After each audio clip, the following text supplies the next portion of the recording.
Good morning friends. આજે આપણે ધોરણ 12ની યુનિટ 2 રીડ 2 કવિતા છે શેપર શેપ ઘડનારનું ઘડતર. કવિતા હરીન્દ્રનાથ ચટ્ટોપાધ્યાય દ્વારા લખાયેલી છે. શેપર શેપ્ડ, ટુ શેપ એટલે ઘડવું, ઘડનાર શેપર, શેપ્ડ મૂળ ક્રિયાપદ શેપ, એની પાછળ ED.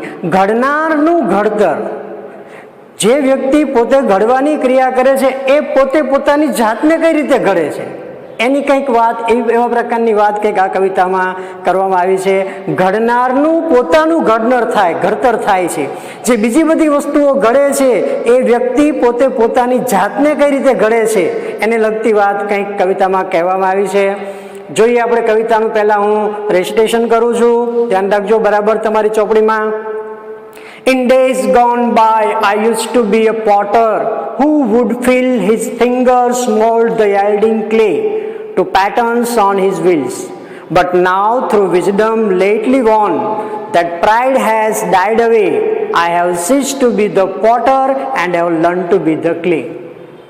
In another days, I used to be a poet through whose pen innumerable songs would come to win the hearts of men. But now, through new got knowledge, which I had not had so long, I have ceased to be the poet and have learned to be the song. I was a fashioner of swords in days that now are gone, which on 100 battlefields glittered and gleamed and shone. But now that I am brimming with the silence of the Lord, I have ceased to be the sword maker and have learned to be the sword. In bygone times I used to be a dreamer who would hurl on every side an insolence of emerald and pearl. But now that I am kneeling at the feet of the Supreme, I have ceased to be the dreamer and have learned to be the dream. આ કવિતાનું રેસિટેશન કર્યું. કયા પ્રકારના યોગ્ય tone સાથે, યોગ્ય આરોહ અવરોહ સાથે કવિતાનું વાંચન કરવું. ક્લિયર? Shaper shape. કવિ શ્રી હરીન્દ્રનાથ ચટ્ટોપાધ્યાય શું કહેવા માંગે છે? કવિ શું કહે છે?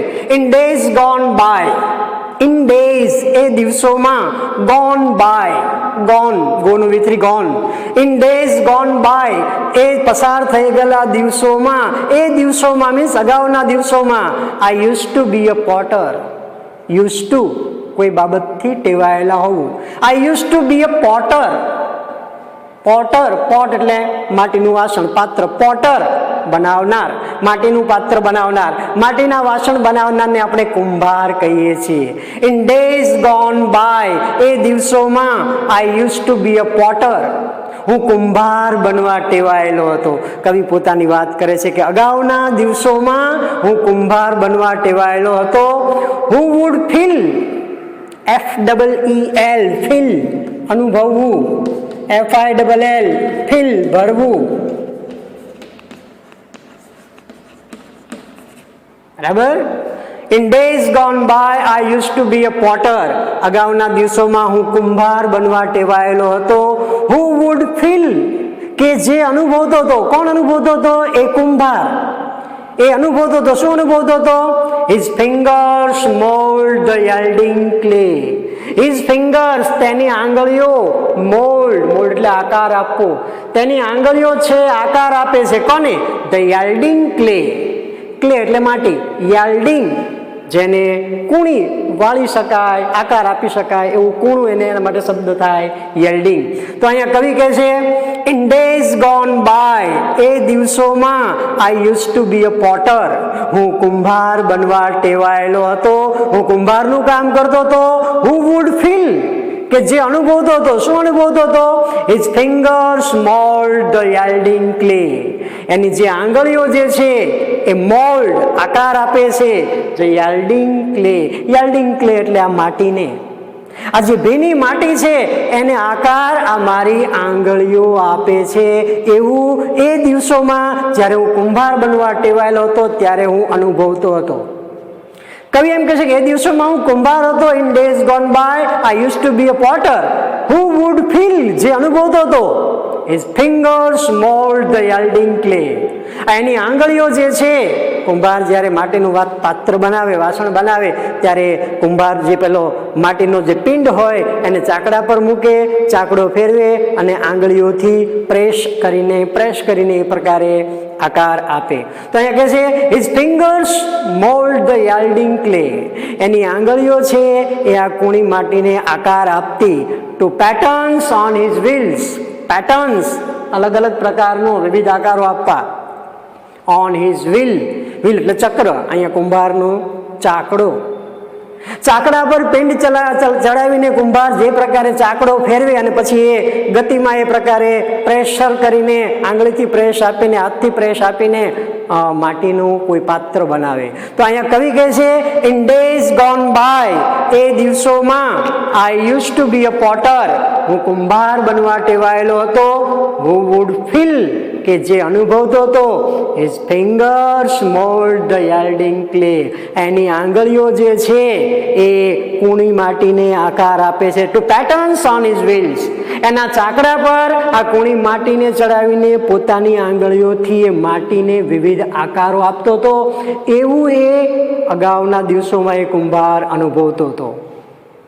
એના મનમાં એવું હતું કે આ માટીના જે કાંઈ પાત્રો જે છે બધા મારા કારણે છે, મારી આંગળીઓને કારણે છે.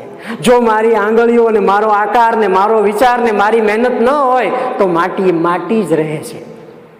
મીન્સ આવું માનવાથી એના મનમાં એક પ્રકારનો ઈગો, પ્રાઇડ આવ્યું, અભિમાન આવ્યું કે આ તો માટી જ છે. જો માટીને હું સ્પર્શ નથી કરતો તો માટીની માટી જ રહે છે, પણ એ માટીને હું યોગ્ય આકાર આપું છું, હું આપું છું. પ્રથમ પુરુષ આઈ આવે એટલે અભિમાન આવ્યું. But now through wisdom lately won. Wisdom એટલે ડાપણ, જ્ઞાન. લેટલી મોડે વોન મેળવ્યું, પરંતુ મોડે એને એક પ્રકારનું જ્ઞાન પ્રાપ્ત થયું. That pride has died away. અને પરિણામ શું આવ્યું? That pride. કયું પ્રાઇડ? કયું અભિમાન? કે મારા થકી આ માટીના વાસણોને હું આકાર આપું છું, બાકી તો આ માટીનો પિંડ જ છે. જો હું ન હોઉં તો માટીના પિંડનો કોઈ આકાર, કોઈ પાત્રનું એવું નામ નથી. મારા કારણે આ બન્યું છે. આ અભિમાન એનામાં આવ્યું. અને but now through wisdom lately won. મોડે એને જ્યારે ભાન થયું, મોડે જ્યારે સભાન થયો, મોડે જ્યારે એને જ્ઞાન આવ્યું, ત્યારે ધેટ પ્રાઇડ હેઝ ડાઇડ અવે. એ અભિમાન એનામાં જે જાગૃત હતું, ધેટ ડાઇડ અવે, એ મૃત્યુ પામ્યું, એ દૂર થયું. પરિણામે એને જ્ઞાન થયું. પરિણામે એને શું કર્યું? I have cease to be the potter. Cease બંધ કરી દેવું, સદંતર બંધ કરવું. Cease. I have cease to be the potter. To be બનવાનું, ધ પોટર કુંભાર. મેં કુંભાર બનવાનું હવે બંધ કરી દીધું. Because it is the thing of pride, and I don't want pride, because I have got that knowledge lately, but it is there. મોડે પણ મને ભાન થયું. અને માણસને ભાન થાય ને ત્યારે માણસ જાગી જાય, એનામાં જાગૃતિ આવે, એનામાં જ્ઞાન આવે, એનામાં પરિવર્તન આવે. અત્યાર સુધી કુંભારમાં એક પ્રકારનું અભિમાન હતું કે આ માટીનો આકાર મારા કારણે છે, હું જ એને યોગ્ય આકાર આપું છું. But now through wisdom lately won. મોડે એનામાં જે ભાન થયું, that pride has died away. That pride, એ અભિમાન, એ ગર્વ કે હું કુંભાર છું, મારા કારણે આ પાત્રો છે, એ અભિમાન એનું જતું રહ્યું. પરિણામ શું આવ્યું? I have cease to be the potter. મેં ધંધો જ બંધ કરી દીધો. I have cease to be, મેં બનવાનું બંધ કરી દીધું. ધ પોટર, કુંભાર તરીકેનું કામ મેં છોડી દીધું. હવે મારે કોઈ પાત્રને આકાર આપવો નથી, મારે કોઈ માટીને આકાર આપવો નથી. કારણ કે આકાર આપીશ તો મને મનમાં ને મનમાં ઈગો આવશે કે આ મારા કારણે છે. I have done this. પરંતુ એનામાં એ જ્ઞાન આવ્યું કે અભિમાન છે, નકામું છે. એને સેલ્ફ રિયલાઇઝેશન થયું. This poem is about self realisation of the poet. કવિને પોતાને સ્વની અનુભૂતિ થઈ. પોતાને આત્મજ્ઞાન થયું કે મારામાં અભિમાન છે, ખોટું છે, અને આ બાબતનું એને ભાન થતા I have cease to be the potter, મેં કુંભાર બનવાનું બંધ કરી દીધું, and have learn to be the clay, and have learn to be the clay, અને મેં માટી બનવાનું શીખી લીધું છે. કારણ કે માટીને કોઈ જાતનો અહંકાર નથી. માટી એ માટી છે. જ્યાં સુધી એને કોઈ આકાર ન આપે ત્યાં સુધી એ માટી જ છે. પણ આકાર આપશે તો આકાર આપનાર ડુઅર ઇઝ ધેર, તો અભિમાન એ ડુઅરને થશે. માટીને કોઈ જાતનું પ્રાઇડ નથી, એ તો પોતે એમ નામ પડી છે, એનો કોઈ જ આકાર નથી, એ માટી જ છે. પણ જે માટીને જે આકાર આપે છે, જે પાત્ર બનાવે છે, એ બનાવનાર પોતે ઈગો મનમાં ધારણ કરશે. એ તો માટી જ છે. માટીને કોઈ આકાર, માટીને કોઈ અભિમાન નથી. એટલા માટે કવિ કહે છે કે મારે એવું બનવું છે કે જેમાં કોઈ અભિમાન ન હોય, નિરભિમાની વ્યક્તિ મારે બનવું છે. And that's why he has ceased to be the potter and have learned to be the clay. એણે કુંભાર બનવાનું છોડી દીધું. એ કહે છે મારે હવે માટી બનવું છે, જેને કોઈ અભિમાન નથી. સેલ્ફ રિયલાઇઝેશન, કવિને સ્વની અનુભૂતિ થઈ, અને પરિણામે એ આવ્યું કે એમણે પોતે પોતાની જાતમાં પરિવર્તન મેળવ્યું. પરિણામે પોતાનામાંથી જે ઈગો હતો એ ઈગો દૂર થયો, પ્રાઇડ હતો એ પ્રાઇડ દૂર થયું, અને પરિણામે પોતે એક નિરભિમાની વ્યક્તિ માટીની માફક, કે જેને કોઈ આકાર આપે તો જ એનું નામ બને છે. આકાર પોતે આપોઆપ ધારણ કરતી નથી. એટલા માટે કવિ કહે છે કે I have cease to be the potter and have learn to be the clay. મેં કુંભાર બનવાનું છોડી દીધું છે, અને મેં માટી બનવાનું શીખી લીધું છે. મને જેવો આકાર આપે, આકાર આપનારનું અભિમાન છે, મારો કોઈ દોષ નથી. હું તો પિંડ સ્વરૂપે પણ માટી હતી, અને પોટમાં પણ હું માટી જ છું. પણ બનાવનાર એમ કહે છે કે આ પોટ મેં બનાવ્યો છે. એટલે કુંભાર બનવામાં અભિમાન છે, માટી બનવામાં અભિમાન નથી. That kind of knowledge the poet got. That kind of knowledge the poet got, and that's why he ceased to be the potter and have learned to be the clay. Because he lately won. મોડે પણ એનામાં એ wisdom આવ્યું, અને એ ડાપણ એનામાં આવ્યું, એ જ્ઞાન થયું એને. પરિણામે એણે કુંભાર બનવાનું છોડી દીધું, અને માટી બનવાનું શીખી લીધું. પહેલો stanza clear? In days gone by I used to be a potter. અગાઉના દિવસોમાં હું કુંભાર બનવા ટેવાયેલો હતો. Who would feel, કે જે માનતો હતો, his fingers mold the yielding clay. એની આંગળીઓ જે છે એ આ માટીને આકાર આપે છે. To patterns on his wheels. એ આની આંગળીઓ છે ચાકડા પર ચડાવીને એને આકાર આપે છે, અને એના કારણે જ આ આકાર છે એવું એનામાં અભિમાન આવ્યું. But now, in days gone by, અગાઉના દિવસોમાં, બટ નાવ, પરંતુ હવે, પહેલી ભૂતકાળની વાત થઈ, હવે કવિને વર્તમાનની વાત કરે છે. But now through wisdom lately won, પરંતુ વર્તમાનમાં મારામાં એવા પ્રકારના જ્ઞાનનો ઉદય થયો, મને સેલ્ફ રિયલાઇઝેશન થયું, અને પરિણામ એ આવ્યું કે that pride has died away. મારામાં જે અભિમાન હતું એ અભિમાન મૃત્યુ પામ્યું, એ દૂર થયું. I have cease to be the potter. પરિણામે મેં કુંભાર બનવાનું બંધ કરી દીધું. I have cease to be the potter. મેં કામ જ છોડી દીધું. And have learn to be the clay. જે કામમાં મારામાં ઈગો આવે, એને ડાપણ થયા પછી, એને જ્ઞાન મળ્યા પછી એના માટે ઈગો નકામો છે એવું એ માને છે. પરિણામે I have cease to be the potter. મેં કુંભાર બનવાનું બંધ કર્યું. And have learn to be the clay. અને મેં માટી બનવાનું શીખી લીધું છે. તો પહેલા સ્ટાન્ઝામાં કવિ પોટર એન્ડ ક્લે, કુંભાર અને માટીનું ઉદાહરણ આપીને કહેવા માગે છે કે મારામાં કોઈ અભિમાન જોતું નથી. Because I have got that knowledge, and that's why I have ceased to be the potter and have learned to be the clay. Okay, બીજા સ્ટાન્ઝામાં શું કહે છે આગળ જોઈએ. In other days I used to be a poet. In other days, તે દિવસોમાં I used to be a poet. હું એક કવિ બનવા ટેવાયેલો હતો, હું એક કવિ તરીકે પ્રચલિત હતો. થ્રુ whose pen, કે જેની પેનમાંથી innumerable songs would come. Innumerable, number ઉપરથી નંબરેબલ, નંબરેબલ ઉપરથી એનું એન્ટોનિમ બન્યું ઇનનંબરેબલ. ઇનનંબરેબલ, સંખ્યા આપી ન શકાય તેવા અસંખ્ય સોંગ્સ, ગીતો would come. આવતા ફરીથી. In other days, તે દિવસોમાં I used to be a poet. હું કવિ બનવા ટેવાયેલો હતો. Through whose pen, કે જેની પેનમાંથી ઇનનંબરેબલ સોંગ્સ વુડ કમ, અસંખ્ય ગીતો આવતા. શા માટે?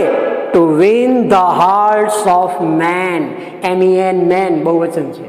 To win the hearts of men, માણસોના હૃદય જીતવા માટે એ દિવસોમાં હું કવિ તરીકે કેટલીય કવિતાઓ લખવા ટેવાયેલો હતો.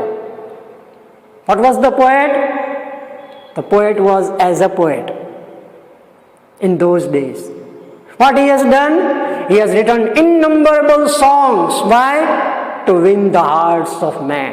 લોકો મારી વાહ કરે, લોકો મારી પ્રશંસા કરે, લોકો મારા ભરપૂર ભરપેટ વખાણ કરે, એટલા માટે હું સંખ્યાબંધ ગીતો લખતો, કવિતાઓ લખતો. એ દિવસોમાં હું કવિ બનવા ટેવાયેલો હતો.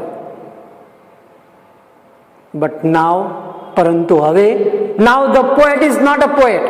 In those days he was as a poet and he has written innumerable songs. The purpose was to win the hearts of man. પ્રશંસા પામવા માટે, વખાણ પામવા માટે કવિ આ પ્રકારે અસંખ્ય ગીતો લખતા. But now,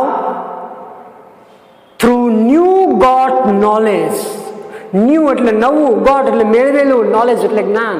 બટ નાવ, પરંતુ હવે હાલમાં, થ્રુ ન્યૂ ગોટ નોલેજ, મને જે અત્યારે નવું જ્ઞાન મળ્યું, which I had not had so long, આ જ્ઞાન મારી પાસે અત્યાર સુધી હતું નહીં, જે મને હવે પ્રાપ્ત થયું અને પરિણામે આવ્યું કે I have cease to be the poet. I have cease to be, મેં બંધ કરી દીધું બનવાનું. શું બનવાનું? The poet. અગાઉમાં હું કવિ હતો અને હું અસંખ્ય ગીતો લખતો હતો, લોકોના હૃદય જીતવા માટે, સમાજમાં પ્રતિષ્ઠા, માન પામવા માટે, પ્રશંસા પામવા માટે હું સંખ્યાબંધ ગીતો, કાવ્યો લખતો હતો. પરંતુ મારામાં હવે જ્ઞાન આવ્યું. આ બધું લખતો હતો, પરિણામે લોકો મારી પ્રશંસા કરતા હતા. પરિણામે મારામાં એક પ્રકારનું પ્રાઇડ હતું કે મારા જેવો કોઈ કવિ નથી. પરંતુ હવે, but now, through new got knowledge, હવે મારામાં જે નવું જ્ઞાન આવ્યું એના દ્વારા, which I had not had so long, અત્યાર સુધી મારામાં આ જ્ઞાન હતું નહીં, પરંતુ જે પ્રકારે મારામાં આ જ્ઞાન આવ્યું, I have cease to be the poet. જેવું મને ભાન થયું, જેવું મને રિયલાઇઝેશન થયું મારી જાતનું, તરત જ મેં શું કર્યું? I have cease to be the poet. મેં કવિ બનવાનું બંધ કરી દીધું. Because I don't want that kind of pride. મને પ્રાઇડ ગમતું નથી. નાવ, હવે શા માટે? Because I have got that knowledge. Earlier it was not. Earlier the knowledge was not. That's why he had written innumerable songs. અગાઉ કવિ પાસે આવું જ્ઞાન નહોતું. હવે કવિને આત્મ રિયલાઇઝેશન, સેલ્ફ રિયલાઇઝેશન, પોતાની એને અનુભૂતિ થઈ કે ના, આ મારા માટે અભિમાનની બાબત છે અને મારે નિરભિમાની તરીકે જીવવું છે, તો આ બાબત મારા માટે યોગ્ય નથી. જેવું એને ભાન થયું, પરિણામે આવ્યું કે I have cease to be the poet. મેં કવિ બનવાનું બંધ કરી દીધું છે. And have learn to be the song. And have learn to be the song. અને હવે હું ગીત બનવાનું શીખી ગયો છું. ગીત એની મેળે મેળે બનતું નથી. માટીમાંથી પાત્ર એની મેળે મેળે બનતું નથી. એને બનાવનાર કોઈક હોય છે અને બનાવનાર જે છે એનામાં અભિમાન આવે છે. અહીંયા કવિ તરીકે પણ લોકોના હૃદય જીતીને, લોકોની પ્રશંસા, વાહ વાહ પામીને મારું હૃદય કહે છે અભિમાનથી ફૂલાતું હતું. પરંતુ જે પ્રકારે મને ખ્યાલ આવ્યો, જે પ્રકારે but now through new got knowledge, જે પ્રકારે મને નવું જ્ઞાન પ્રાપ્ત થયું, I have cease to be the poet. મેં કવિ બનવાનું બંધ કરી દીધું. And have learn to be the song. અને મેં ગીત બનવાનું શીખી લીધું છે. એટલે કે પહેલામાં કવિ પોતે પોટર હતા, એમાંથી એ ક્લે બનવાનું શીખી લીધું. બીજા સ્ટ્રાન્જામાં કવિ પોતે પોએટ હતા, એમાંથી એમણે સોંગ બનવાનું શીખી લીધું કે મારે સોંગ બનવું છે. સોંગ એની મેળે મેળે ક્યાંય અસ્તિત્વમાં આવતું નથી. એને બનાવનાર કોઈ હોય છે. કવિને બનાવનારમાં, પોતે બનાવનાર હોય એમાં રસ નથી. બરાબર, પોતે પોતાની જાતની અનુભૂતિ પ્રાપ્ત કરે છે, નવું નોલેજ આત્મજ્ઞાન એમને થાય છે, પરિણામે એમનામાં પરિવર્તન આવે છે. He has ceased to be the poet and have learned to be the song. Clear? તો આ બીજા સ્ટાન્જામાં પણ કવિ અગાઉ કવિ હતા, અસંખ્ય ગીતો પ્રશંસા પામવા માટે લખતા હતા. એમને ખબર પડી કે આ તો અભિમાન વાળી વાત છે, મારે અભિમાન વાળું જીવન જીવવું નથી, અભિમાની થવું નથી. એવા પ્રકારનું સેલ્ફ રિયલાઇઝેશન એક એમને જ્ઞાન મળ્યું. પરિણામ એ આવ્યું કે એમણે પોતે કવિ બનવાનું બંધ કરી દીધું અને ગીત બનવાનું શીખી લીધું છે. He is not interested in shaping. He is interested in shape. જેને આકાર અપાય છે એ કવિને બનવું છે, શેપર થવું નથી, શેપ્ડ થવું છે. ત્રીજો સ્ટાન્જા જોઈએ, શું કહેવા માંગે છે? I was a fashioner of swords. કવિ જુદા જુદા 4 ઉદાહરણ આપે છે. I was a fashioner of sword. Fashioner ધાર કાઢનાર, સ્વોર્ડ્સ તલવારો, સ્વોર્ડ એટલે તલવાર, તલવારની ધાર કાઢનાર હું હતો. In days that now are gone. In days એ દિવસોમાં, ધેટ નાવ આર ગોન કે જે હવે વીતી ચૂક્યા છે. જે દિવસો વીતી ચૂક્યા છે મીન્સ અગાઉના દિવસોમાં, ઇટ મીન્સ ભૂતકાળમાં. આઈ was a fashioner of sword. હું તલવારની ધાર કાઢનાર હતો. મારું કામ શું હતું? તો કે તલવારની ધાર કાઢવાનું. તલવારો ક્યાં વપરાય? ક્લાસરૂમમાં ના, યુદ્ધ ભૂમિમાં. જો આવશે, which on 100 battlefields. And I was a fashioner of swords in days that now are gone, which on 100 battlefields glittered and gleam and shone. Which એટલે આ તલવારો, ધાર કાઢેલી તલવારો. કવિએ ધાર કાઢેલી તલવારો, as a fashioner of swords, એને જે કાંઈ તલવારોની ધાર કાઢી એ ધાર, એ તલવારો, વીચ મીન્સ તલવારો માટે શબ્દ વપરાણો છે વીચ. Witch on 100 બેટલફિલ્ડ્સ. 100 100 અહીંયા શબ્દ લેવાનો છે, અસંખ્ય. બેટલફિલ્ડ્સ યુદ્ધોમાં, અસંખ્ય યુદ્ધોમાં તલવારો ગ્લિટર્ડ એન્ડ ગ્લીમ એન્ડ શોન. ગ્લિટર્ડ એટલે ચમકવું, ગ્લીમ એટલે ઝળહળવું, શોન એટલે પણ ચમકવું. યુદ્ધ ભૂમિમાં સૂર્યના તડકામાં તલવારો ખુલ્લેઆમ જે પ્રકારે ચાલતી હોય ને ચમકતી હોય, આ તલવારોની ધાર કાઢવા વાળો કવિ કે છે અગાઉના દિવસોમાં હું હતો, મારું એ કામ હતું કે હું આ તલવારોની ધાર કાઢતો. હવે જો તલવારોની ધાર જ ન કાઢે અને બુઠ્ઠી તલવાર હોય તો યુદ્ધ ભૂમિમાં ચાલે? ન ચાલે. યુદ્ધ ભૂમિમાં રાજા વિજય પામે તો ધાર કાઢનારને એમ થાય કે હું હતો, મેં તલવારોની ધાર કાઢી, પરિણામે આ તલવારો યુદ્ધ ભૂમિમાં ચાલી અને પરિણામે વિજય પ્રાપ્ત થયો. જો ધાર જ ન કાઢી હોત તો કવિને આવા પ્રકારનું અભિમાન એ સમયે આવ્યું હશે. એટલા માટે કહે છે I was a fashioner of swords in days that now are gone. એ દિવસો કે જે અત્યારે નથી, એ દિવસોમાં I was a fashioner of swords, હું તલવારોની ધાર કાઢવા વાળો હતો. વીચ ઓન 100 બેટલફિલ્ડ્સ, અસંખ્ય યુદ્ધ ભૂમિઓમાં આ તલવારો ગ્લિટર્ડ એન્ડ ગ્લીમ એન્ડ શોન. એકદમ કહે છે સ્પાર્ક ચમકતી હતી, એકદમ ઝળતી હતી, એકદમ પ્રકાશિત થતી હતી. કહે છે તલવારો યુદ્ધ ભૂમિમાં ચાલતી હતી, સૂર્યપ્રકાશમાં એ ચમકતી હતી. But now that I am brimming with the silence of the lord. But હવે, પરંતુ નાવ, બટ નાવ, પરંતુ હવે, but now that I am brimming with the silence of the lord. Brimming with, ખુશીથી છલકી ઉઠવું. બ્રિમ, ક્લિયર? બ્રિમિંગ વિથ, ખુશીથી છમકી ઉઠવું. Already શબ્દ તમારી ટેક્સ્ટબુકમાં આપ્યો જ છે. But now that I am brimming with the silence of the Lord. Silence of the Lord, ઈશ્વરીય શાંતિ. યુદ્ધ છે એ શાંતિ નથી. ઈશ્વરીય શાંતિ, નીરવ શાંતિ. યુદ્ધમાં બે સેનાઓ લડતી હોય તો કેવા પ્રકારના હાહાકાર થતા હોય, મારો કાપો થતું હોય, પણ યુદ્ધ જ ન હોય અને યુદ્ધ ભૂમિમાં નીરવ શાંતિ હોય તો એક એવી શાંતિ કીધી કવિએ, ઈશ્વરીય શાંતિ. The silence of the Lord. Clear? But now that I am brimming with the silence of the Lord. પરંતુ હવે હું એક પ્રકારની ઈશ્વરીય શાંતિથી, ખુશીથી છલકાઉં છું. ક્લિયર? મારામાં એક પ્રકારનું જ્ઞાન આવ્યું અને પરિણામે મેં આ તલવારોને ધાર કાઢવાનું છોડી દીધું હવે હું ઈશ્વરીય શાંતિમાં, નીરવ શાંતિમાં માનું છું. પરિણામ એ આવ્યું કે I have ceased to be the sword maker. I have ceased to be, મેં બંધ કરી દીધું બનવાનું સ્વોર્ડ મેકર. તલવારો બનાવવાનું, તલવારોને ધાર કાઢવાનું મેં બંધ કરી દીધું. And have learn to be the sword. અને હવે હું તલવાર બનવાનું શીખી ગયો છું. ત્રીજા સ્ટ્રાન્જામાં સ્વોર્ડ મેકર, એમાંથી કવિ બને છે સ્વોર્ડ, તલવાર. હવે મારે તલવારોને આકાર નથી આપવો, મારાથી કોઈ કામ ન થવું જોઈએ, મારે કામ કરનાર બનવું નથી, મારે શેપર નથી બનવું, મારે મારી જાતને ઘડવી છે, શેપ્ડ થવું છે.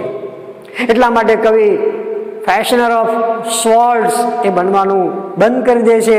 And have learn to be the sword, અને મેં તલવાર બનવાનું શીખી લીધું છે. ફરીથી, I was a fashioner of swords in days that now are gone, which on 100 battlefields glittered and gleamed and shone, but now that I am brimming with the silence of the Lord. પરંતુ હવે એક પ્રકારની ઈશ્વરીય શાંતિથી હું છલકી રહ્યો છું. મારામાં નીરવ શાંતિ છે, યુદ્ધના વિચારો મારામાં છે નહીં, વિનાશક વિચારો મારામાં છે નહીં. પરિણામે I have ceased to be the sword maker, મેં તલવાર બનાવવાનું કામ બંધ કરી દીધું છે. And have learn to be the sword, અને હું તલવાર બનવાનું શીખી ગયો છું. તલવાર એની મેળે મેળે એકલી ક્યારેય ચાલવાની નથી, એને ચલાવનાર કોઈક હશે. Because I want to shape myself as a shaped, not shaper. કર્તૃવાચક નામ મારે નથી બનવું, મારે ક્રિયાનો કરનાર નથી બનવું, મારે જે આકાર અપાય છે, એક્ઝામ્પલ ક્લે, સોંગ, સ્વોર્ડ, આ ત્રણેયના રચયિતા, ક્લેનો રચયિતા, ક્લેમાંથી વિવિધ આકાર બનાવીને તો કે પોટર, સોંગના રચયિતા તો કે પોએટ, સ્વોર્ડ તલવારના રચયિતા તો કે sword maker. The poet is not interested in shaper, he is ready to be as a shape. એને પોતાનું ઘડતર કરવું છે. પરિણામે કવિને આ સ્વોર્ડ મેકર પણ બનવામાં રસ નથી. એમનામાં એક પ્રકારનું જ્ઞાન પ્રાપ્ત થાય છે, અને પરિણામે પોતે પોતાની જાતને સ્વોર્ડ તરીકે શીખી લે છે. I have learn to be a sword. Clear? પોતે તલવાર બનવાનું શીખી લે છે. Last stanza. In bygone times I used to be a dreamer.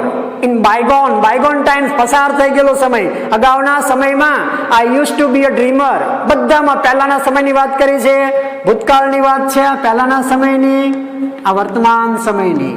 કવિ પહેલા શું હતા અને અત્યારે શું છે? Clear? In bygone times I used to be a dreamer. અગાઉના સમયમાં કવિ કહેશે કે હું ડ્રીમર હતો, સ્વપ્નઓ જોનાર, જાત જાતની કલ્પનાઓ કરનાર. In bygone times I used to be a dreamer who would haul on every side an insolence of emerald and pearl. Who would haul એટલે અવાજ ઉઠાવવો. Who would haul on every side, દરેક બાજુએથી અવાજ ઉઠાવતો. કઈ રીતે? An insolence of emerald and pearl. Insolence, ગેરરીતિપૂર્વક એકઠા કરેલા, એમરોલ્ડ માણેક, pearl મોતી. દરેક બાજુએથી હું અવાજ ઉઠાવતો અને દરેક બાજુએથી ગેરરીતિપૂર્વક ખોટું કરીને આ પ્રકારે હું સંપત્તિ પ્રાપ્ત કરતો. એમરોલ્ડ એન્ડ pearl. એમરોલ્ડ એટલે માણેક, pearl એટલે મોતી. અગાઉના સમયમાં I use to be a dreamer, હું એક આવું સ્વપ્ન જોનાર હતો. Who would howl on every side, દરેક બાજુએથી હું આ પ્રકારે અવાજ ઉઠાવતો. શા માટે? An insolence of emerald and pearl. A dreamer who would haul on every side an insolence of emerald and pearl. દરેક બાજુથી આ પ્રકારે હીરા, મોતી, માણેક ગેરરીતિપૂર્વક એકઠું કરવાનું, ટૂંકમાં ખોટું કરીને સંપત્તિ પ્રાપ્ત કરવાના સ્વપ્ન મારામાં હતા. આ પ્રકારે હું સ્વપ્ન જોવા ટેવાયેલો હતો. In bygone times I used to be a dreamer who would haul on every side an insolence of emerald and pearl. But now, પરંતુ હવે, I am kneeling at the feet of the Supreme. I am kneeling, kneel એટલે ઝૂકવું, bow down, પગમાં પડવું. But now that I am kneeling at the feet of the Supreme, ફૂટનું બહુવચન feet, feet of the Supreme, Supreme એટલે ઈશ્વર, Supreme, સૌથી આગળનું, સૌથી ઉપરનું.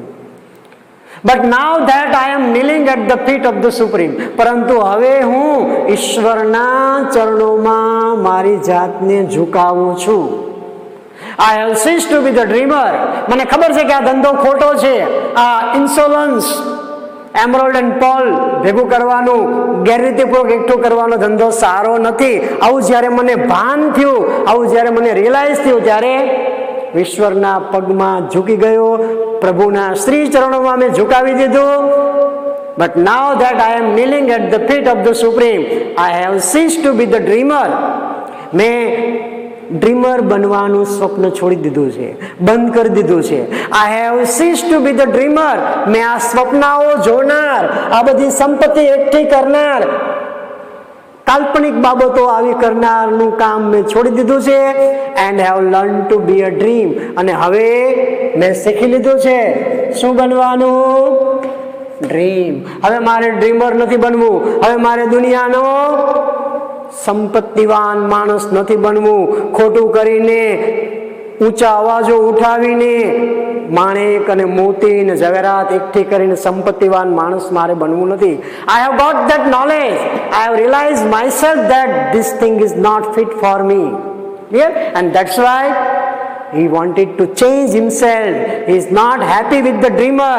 He has ceased to be the dreamer and have learned to be the dream. પોતે આવા સ્વપ્નાઓ જોનારનું બનવાનું છોડી દીધું છે અને પોતે હવે એક સ્વપ્ન બનવા ઈચ્છે છે. મેં સ્વપ્ન બનવાનું શીખી લીધું છે. સ્વપ્ન જોનાર નહીં પણ સ્વપ્ન જ. Not shaper but shape. Not shaper but shape. So we can say that in this poem, the poet is ready to mold himself when he got that kind of self-realization, that kind of wisdom that he had got lately, that he had not so long earlier. But when he got that kind of knowledge, he came to know that I have to be a shape, not as a shaper. I have to live as a shape, not as a shaper. Because if I am a shaper, then there will be a pride in me and it is not good for me. I do not want to live the life of a pride person, because that kind of realization, self-realization he has got, and that's why he ceased to be a clay. He ceased to be as a potter and learned to be as a clay. He ceased to be as a poet and have learned to be as a song. He has ceased to be as a sword maker and have learned to be as a sword. He has ceased to be as a dreamer and have learned to be a dream. So we can say that in short, that poet is shaping himself. Earlier he was a shaper, now he has got that kind of knowledge and he find a change in himself, and now he shaped himself as a prideless person, and that's why he want this kind of things in present. Earlier he was like this, but in present times he got that kind of realization and he has turned himself. He wanted to live a life of a prideless person, and that's why he is not ready in shaping. He remains too shaped. The person, the thing, it is shaped by someone. So he is not ready as a creator. પોતે સર્જક તરીકે જીવવા માંગતા નથી. પોતે પોતાનો વર્તમાન પ્રાઇડલેસ તરીકે એઝ અ શેપ, કે જેને તમે આકાર આપી શકો એવા પ્રકારની કોઈ બાબત, for example clay, song, sword and dream. તો આ પ્રકારે કવિ પોતે પોતાનું ઘડતર કરે છે, ઘડનારનું ઘડતર. Earlier he was a shaper, now he is shape. Earlier, in past time, in days gone by, in earlier days, he was shaper. But when he got that kind of knowledge, self-realization, he wanted to remain as a prideless person, and that's why he selects the life of a shape, not shaper. That's why the title is Shaper, Shape. So here we can say that Arindranath Chattopadhyay says that the poet got that kind of self-realization, and when he got that particular new knowledge, he finds himself a kind of change, and that change makes him not as a shaper but as shaped. So he remains as a prideless person. Now nowadays, in present, the poet is prideless person, but the earlier time of his life, the past of the poet was full of pride, and that's why he was there in past, he was as a shaper, but now he is shaped. He shaped himself. The poet shaped himself by getting that kind of self-realization, and that changed the mind of that poet, the attitude of that poet, and the poet remains in present, he remains as a prideless person. So the poem is totally based on poet's self-realization, the knowledge he gets lately, and that knowledge changed his attitude, and that's why the title is Shaper Shaped. Earlier the person was a shaper, now he remains the life of a shape. This is the main theme of this poem. કવિતા તમે સમજ્યા હશો. ગ્લોસરી એક બે વખત વાંચી જજો, કવિતાનું પણ એક બે વખત આ પ્રકારે રેસિટેશન કરજો. બાકીની એક્સરસાઇઝ આપણે હવે પછી લેશું. આપણે અહીંયા અટકીએ છીએ.